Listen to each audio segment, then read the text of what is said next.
chocolate? Yeah, of course. Thank you.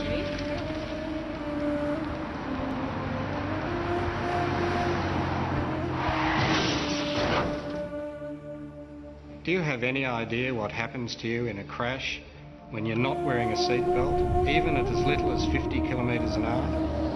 As the car decelerates, you leave your seat and smash into the windscreen. Shockwaves ripple through the brain, instantly damaging cells. Your body is like a pinball bouncing off the dash, roof and seats. The forces fracture limbs and puncture your lungs. Then you're likely to collide with belted occupants, severely injuring them too.